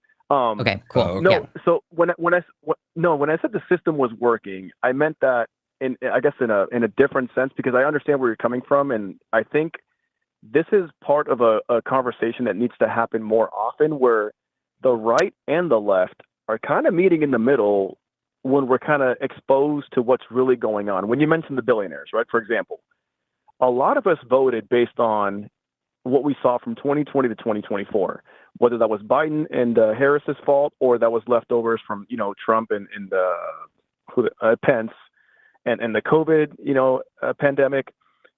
Whatever that was, we voted to get out of that. And we were promised that we would get out of that, right? We would promise inflation would be under control. We were promised that the investments that were coming in from other countries, the trillions, were going to happen, right? We were promised Doge checks. We were promised tariffs would bring back jobs, and also we'd get some tariff refunds. A lot of the promises that were made have been broken, and a lot of people on the right are seeing that. And I don't know if I would people on the argue left, every promise Trump made going into 2025 was not kept. Every single one of them. For sure. And I mean, this is the segment, and that's why I mentioned in the beginning that I kind of want to talk to a different segment of the right that's maybe the majority, maybe it's not, maybe it's by age group, right? There was a recent video I saw where it was boomers versus millennials on the right arguing. And, the millennials were sounding more like left-wing populists than the boomer conservatives. And I kind of want to make sure that we get that out to people, that there's a lot of agreement on both sides about what's going on. And when I meant that the system was working, I mean what's happening right now, right? We're able to criticize what's going on. The system is letting the right and the wrong play out in real time, and we're able to, I guess, observe it, criticize it, and make a change, right? It's not going to be, we can't vote Trump out in 2028, in 2026, right? The midterms are coming up, and that's going to be a good gauge on how the American population feels as a whole. I think it's going to be a blue wave based on what's going on. There's no way that you can defend what's going on. People have tried, on the right, but then you have people that have criticized what's going on the right. You have Tucker Carlson, you have Megyn Kelly, but then you have the other side of that, which is like the Ben Shapiros of the world, right, defending this administration with no questions asked. Now, I still think that the U.S. is a net positive because we have two sides of the politics, the left and the right, that have completely opposing views in some segments, but there's definitely more agreement the more we talk about it and the more we see the extremes kind of coming out. Now, you did mention, all the mistakes the U.S. has made, the U.S. kind of using the military as like its number one tool to exert power across the world. A lot of us agree. We didn't vote for this. Again, part of the things that we voted for was America first. That was the big slogan, right? But here's what confuses me about that. Here's what confuses me about that. Mm-hmm. The writing on the wall of the America First stuff was done in his first term. Like, I don't know how we can we all saw the Iran war coming because he pulled out of the nuclear deal. Right? That's not America deal, First. Right. So the nuclear deal, the big thing that was promised with the nuclear deal, based on conversations, right, within the right or right-wing spheres or, whatever you want to call it, was that the deal would be renegotiated by pressuring Iran to renegotiate the deal to say no nukes, right? Because the previous deal allowed them to create nuclear material with the eventuality of possibly, who knows? It only let them make it up to 20%. No, it only allowed them to enrich up to 20%. They can't make a nuke with 20% enrichment. Why would you pull out of the deal knowing that you might get voted out instead of just renegotiating the deal while you're in your presidency, And especially when Iran said verbatim, if you pull out of the deal, we're going to enrich up to 60%. Which is what they're allowed to do, international law based. But I'm not really understanding, I guess, how it is that how it is that everybody I know who's left leaning could tell that Trump was going to get us into more wars. But the people who voted for him believed what he said. I don't know. I don't think I'm smarter than you. I don't know why it is that you didn't understand that was a lie. Yeah, I think a lot of us were, I don't want to say it's misled, but a lot of us saw what happened from 2020 when your president, 2024. I'm sorry, Manny, for interrupting, but when your presidential nominee says, we're not going to get into a new war, except that he set the stage in his first term to get into the new war, that yes, he deliberately misled you. He lied to you. He did what politicians are well known for doing. You were misled. You were lied to. You were duped into voting for someone who ended up doing the exact opposite of what he said he was going to do. Right. So number one, right? He did say that America first meant no new wars, right? No going out to conflicts. And during the first year, 2025, there were no new conflicts, right? Remember, I'm in military circles still, so there was a big shift. Like, we're shifting to the Indo-Pacific. I mean, So we were we're still in shifting Yemen. from the Middle East. There was a big push to move, military assets, military resources to the Pacific to counter what they call the China threat, right? The expansion of China building islands in the South China Sea, right? Taking territory from Vietnam, taking territory from the Philippines, right? And somehow, at some point, that all changed, right? We don't know when that changed or what strategy or what But I don't. information What is led the what is administration this to when change we're that. talking about we weren't in conflict? We were still in Yemen. We were still bombing Yemen. We didn't stop So doing we that weren't. all The of a Saudis sudden. were. Right. Trump The Trump Saudis was were. dropping The bombs on Saudis- Yemen. The Saudis were. Now, we were, So we were may have we. been providing some sort of information. Now, were we bombing Yemen? Okay. If we were bombing Yemen, it was probably in defense of our Saudi allies, quote unquote allies, right? I know the Houthis were attacking traffic in the Strait of Hormuz. If I'm not mistaken, they were attacking ships. We literally So that was, again, we what the dropped previous- 1,000. We hit 1,000 targets in Yemen. Trump literally launched Operation Rough Rider in March of 2025. Mm-hmm. Okay. Now, that operation was limited in scope compared to what we can do, and I can tell you that from first. Wait. That's not what the claim was. We were in no conflicts. This is a conflict. Right. So, yeah, no major war Doesn't matter where the any scale. U.S. assets. It's so every administration has a little bit of leeway when it comes to operations defending what the previous caller called freedom of navigation, right? So if there's a country that's affecting global trade or freedom of navigation, a country has to step in and defend freedom of navigation and also protect the assets of its allies. Otherwise, the allies will go looking for someone else. It sounds like right now you're just trying to justify the fact that we were in a conflict. No. Like, and that's not what I'm trying to do. We can't have a president who's explain. like, I'm the president of peace. There's peace with me. There's all this when we're openly in conflicts with people. That's not peace. Yeah, and we've seen this. And Trump, I'm not defending Trump him, bombed right? more. Trump dropped more bombs in Yemen in his first term than Obama did in his 2 terms. In his first year, in Trump's first year, he dropped more bombs than Obama did.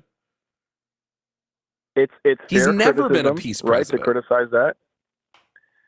And and maybe that's something else that the MAGA right has. First of all, I don't think Trump is MAGA anymore, right? I think Trump he's either dead set on what his legacy will be in trying to build that legacy, which is falling flat, or there's another player kind of calling the shots or manipulating his what name the is US Peter is Thiel. doing We've from known inside. This. His name is Peter Thiel. Not a We've secret. known that for a while. That's an interesting name, Mr. Argentina. But it'll be interesting to see what happens in the midterms. I still think the U.S. is a force for good, based on the fact that we can have a conversation like this and come to an agreement, right, on a lot of points. Like I said in the beginning, there's so much more that we agree on that somehow gets lost in translation or messaging, or when you listen to the extremes on both sides. That I think if there were a third option or some moderate candidates that weren't, as your other host said, complete politicians that will just bullshit you until the end and make up lies and then just let us down one more time. Right, I'm 41. I don't know your ages, right? But I've been through election cycles since 2004, right? I was a Democrat in 2004. I voted for John Kerry. I voted for Obama in 2008. And then, I was kind of let down by what happened in those two administrations for, a host of issues. And so Trump comes in, he's not a politician, right? He makes these promises. He gets some pretty good people in his administration. I can defend some of those people that have made some positive changes if you want to get into that, or if you want. Who specifically? I knew that question was coming. So, for all the bullshit that he gets, I think Pete Hegseth, and please don't murder me here, I think he's done some good changes to the military, right? I still keep in touch with what's going Signal on Chat in the Leaker? Department of Defense.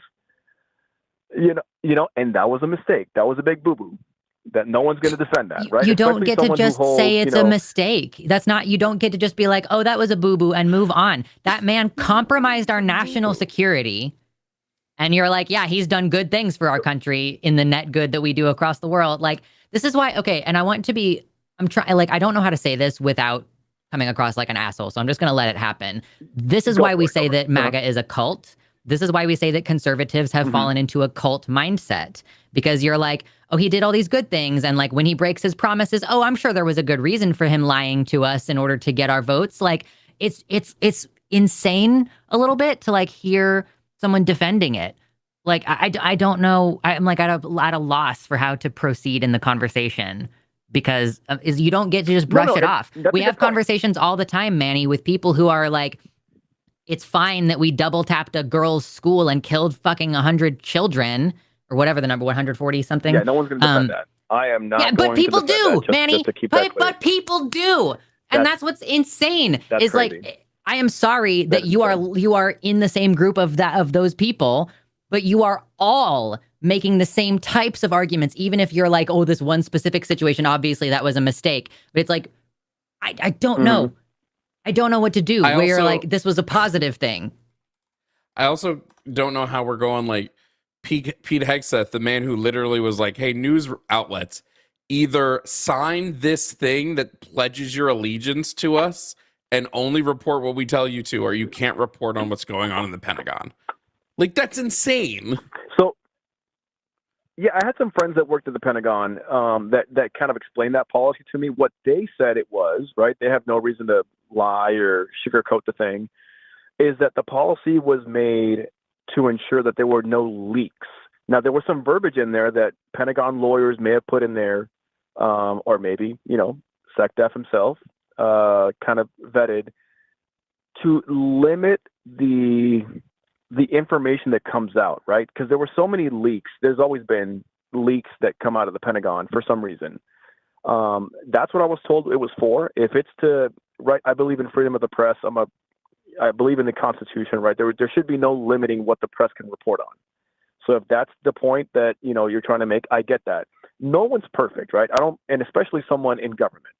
If you've ever worked in government or around government, those people they're handed this giant department with, tens of thousands of people that they're responsible for.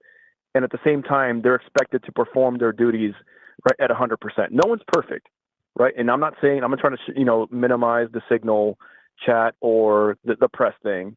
And I've even given, prior DOD secretaries grace, right? When Lloyd Austin, Biden's Secretary of Defense, was out for 2 weeks, right, for a surgery and was missing in action, right? I give him grace. It's like, well, you can't control your health, right? You can't control what's going on in your life.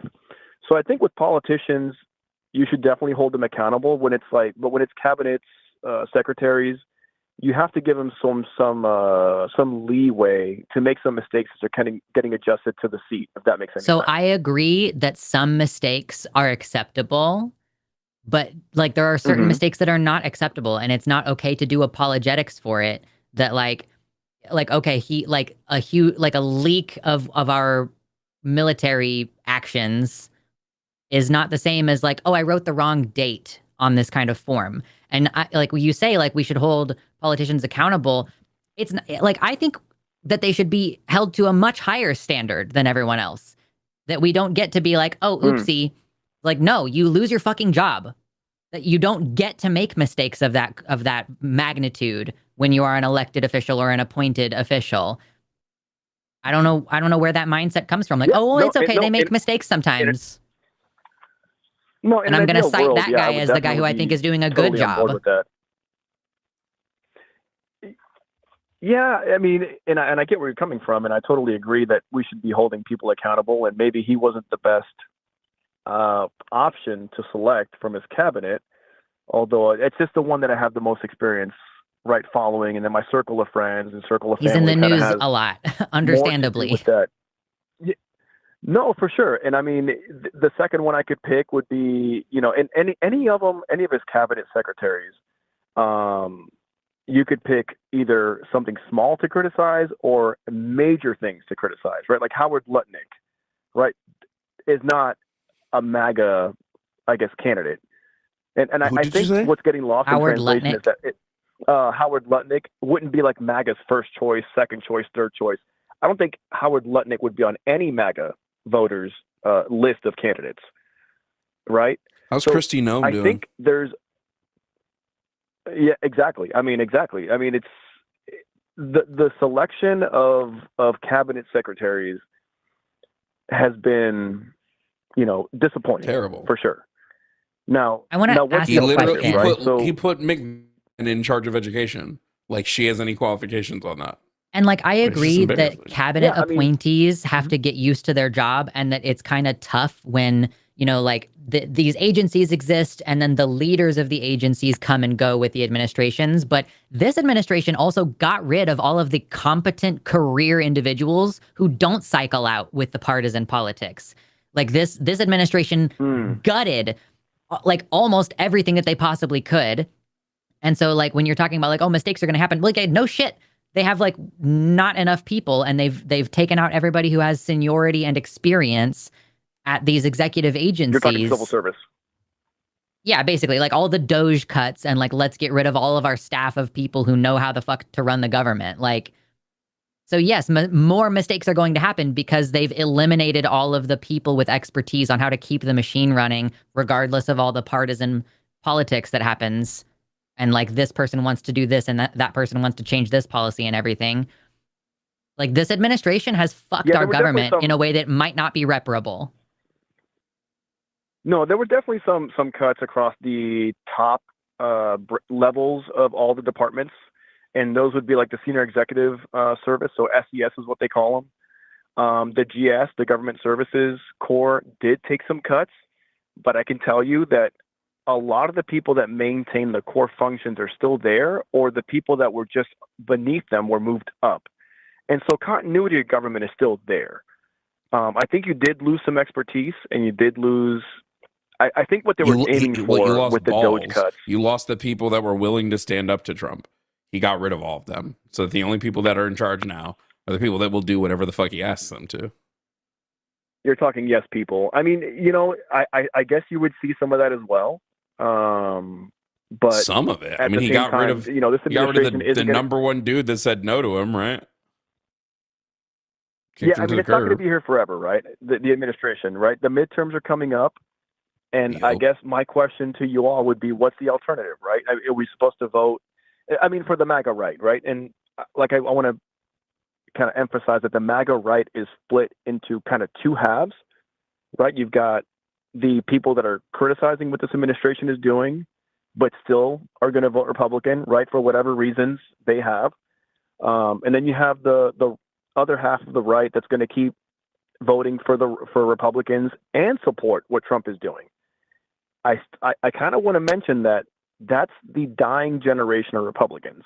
And so you have a new generation of Republicans, like I mentioned before, the Tucker Carlson, the Candace Owens, for whatever craziness you may think about them, they're kind of more in line with people on the left, and there's a coming together to fix what's going on in the country, because we can all agree that what we're doing isn't working, but there's still a chance to save it. And I think conversations like this and what you're doing, thank you, by the way, is working to bring people together. I think the way we save it is we get every Republican out of office that we can. I think they've all proven that they're damn near spineless. I wanted to ask. They've given Trump leeway, and they've done nothing to stand up to him when he does shit that is clearly illegal and morally and ethically wrong. Yeah, I want to ask, because Manny, you've said a couple times that you think that there's going to be a blue wave this year. how are we going to have a free and fair midterm elections when literally in the middle of an election primary season in many places across this country, votes that have already been placed are being canceled and redistricting is happening like in the middle of a primary election? Like, how are we ever going to have free and fair elections in this country again when that is happening? How are we possibly going to get a blue wave if Republicans are cheating to steal votes and disenfranchise Black communities and other communities that are generally voting Democrat? Like, how is that going to work? Do you think that that is fitting in with your view of like a fair democracy in America? No. So, and this is also probably another point that a lot of people agree with you on, right? Gerrymandering is a terrible, terrible, terrible a plague on democracy, right? I've always thought when I first went through college, I was asking my intro to government professor, I was like, well, why is this district shaped like half a pear and half a cactus, right? Shouldn't it just be like square grids on a map and that's the country? Well, they explained the whole gerrymandering process and how it's legal. It's one of those things that I don't personally agree with. I think it's anti-democratic. I think the states should be divided into grids on a map, and that's it. People vote the way they are. If you're not going to win your district based on your ideas, then maybe your ideas need some rebuffing, right? So from that perspective, I'm going to agree with you on that. I still think there's a way to claw back from all that. Sure. So if this year we have a complete failure of the blue wave because of Republican interference, how do we reclaim our democracy? I mean, if that does happen, and it's going to be up to the states. I think states will have to use separation of powers clauses and start clawing back some of those rights for states. And this is where you go back to but how? Older do you mean through the courts? Then we can. Do you mean via lawsuits where all of these courts have been stacked with Republicans who are going to vote? I know that technically they're not like judges don't run as Republicans, but clearly they've been put in place by Republicans and they vote down party or they make judgments down party lines. Like we're already seeing this where very clearly illegal actions. But what happens to our democracy? I'm saying like what happens in 2028 or even in 2026 later this year when every single aspect of the system has been stolen. And this is probably a good way to kind of segment into that, where I was bringing up the fact that there's a lot more that we agree with than we think. And I guess what I'm trying to say is that maybe the left needs to come a little more right and the right needs to come a little more left and meet in the middle. And then you have a completely new, segment of the population that's in agreement. Because as long as we're divided 50-50, if you go through the voting, right, every election, well, it's 51-49. Well, shit, that's about 50-50, right? If you compare California and Texas and you combine the two, you would get a 50-50 split, more or less. So the whole country is divided along two lines. If you move 30% from one side and 30% from another side, then you have a majority and two minorities.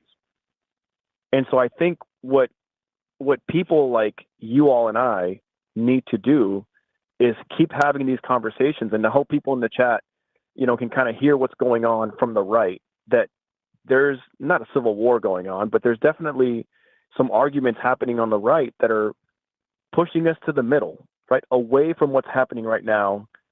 And I guess not on your camp completely, but from a part of our camp is coming towards the middle and trying to meet someone.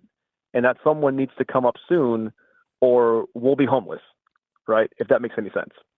Yeah, you're saying there's like a crisis of consciousness or an identity crisis within the Republican Party, which I can agree with. Exactly. Yeah. The guy I personally think Republicans are just realizing they got fleeced finally. I do. Yeah, I think that's part of it is like realizing like, oh shit, I've been straight up lied to and everything that I think that my politicians believe in is false. Fair. And I mean, whatever that guy is that was the counterterrorism expert that his wife, was killed. He's a Gold Star husband. Forgot his name. He when the Iran war started, he resigned from his position, right? I forgot his name. He's kind of like the prototype of what's of what you would expect that type of voter to look like. And yeah, you know, again, I just want to say that, you know, people need to meet in the middle, and we're waiting for someone to pop up to be like, oh, that's the person, that's who's going to, you know, get us out of this hole. And we're not, you know, we're not all in the cult. Even though we may seem like it, we're not in a cult. But thanks again for what y'all do. I appreciate it. Yeah. Appreciate the call, Manny. We are going to have to move on, but thank you very much. And I'm sure we'll talk to you again sometime. All right. Take care. Bye. Oh boy. Well, I'm at time. you're at time. Yep. And I'm not going to do this shit by myself. So my apologies to Catalina and Tyler. We did not have time for your calls today. Normally we go a little bit longer, but Jovan's got shit he's got to do. So with that, we're pretty much ready to say goodbye. Yeah. Thank you for the super chats. So long. We're not reading the super Farewell. chats right now, but thank you so much to everybody who contributed. We very much appreciate that. Thank you for putting food in our bellies. Thank you very much. Real.